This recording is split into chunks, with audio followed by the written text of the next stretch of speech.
In 1931, 3 keepers were stationed at a lighthouse off the coast of Maine. The supply boat was the only way on or off the island. It hadn't arrived in 11 days. When it finally did, the lighthouse door was sealed from the inside. No boat missing, no bodies. What the relief crew found in the keeper's quarters has been sealed in state archives for over 90 years. Until now.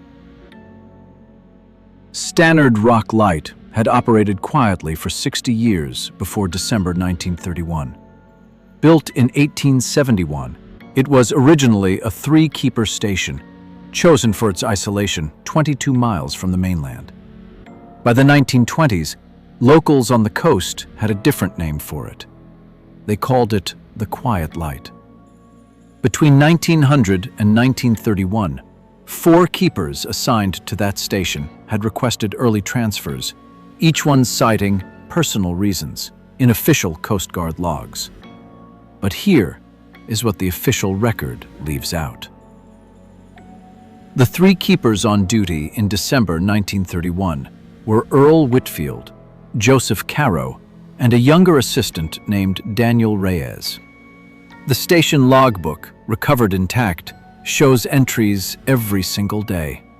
Routine, weather readings, maintenance notes, until December 9th. The entry for that day was 4 words long. The light went out. No further explanation. No follow-up entry for 2 days.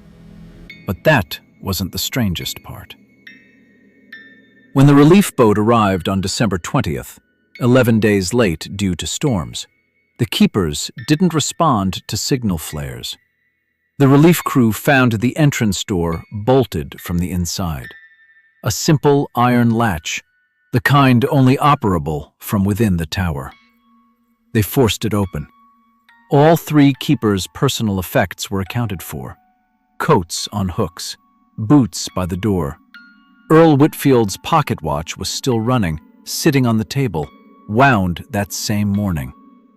There was no boat, no raft. The island had no other vessel, and the lighthouse lamp, the one that had supposedly gone out on December 9th, was found lit, burning. With 11 days' worth of oil consumed in what should have been a 4-day supply. A second Coast Guard officer who inspected the lamp room independently confirmed the same reading.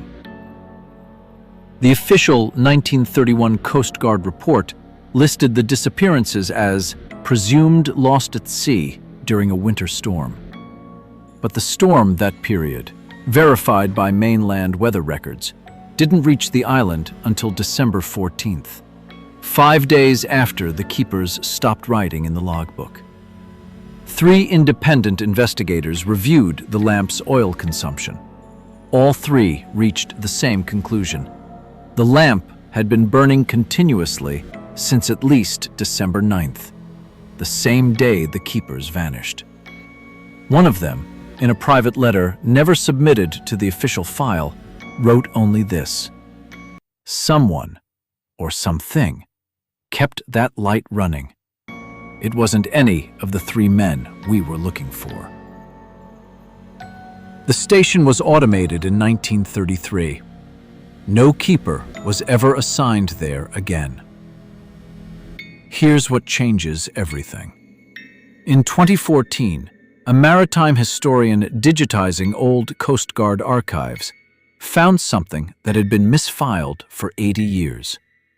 A telegram sent from the mainland relay station to Stannard Rock Light, dated December 9th, 1931. The same day, the logbook says, the light went out.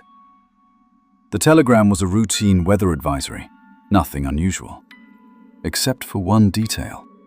The telegram log shows it was received and signed for at the lighthouse at 11:47 p.m. that night. The signature on the receipt doesn't match Earl Whitfield, Joseph Caro, or Daniel Reyes. It doesn't match any keeper ever assigned to that station. Either someone else was on that island that night, and the three keepers never made it to morning, or one of the three keepers signed using a name that wasn't his own, for reasons no one has ever explained.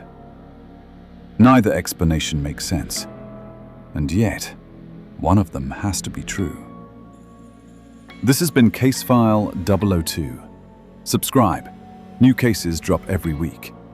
And if you're watching this at 2 a.m., you're not alone. Before you go, there's something about that signature we didn't cover. A name that appears in only one other Coast Guard file, from a different lighthouse, 400 miles away, 6 years earlier. The connection took researchers decades to find.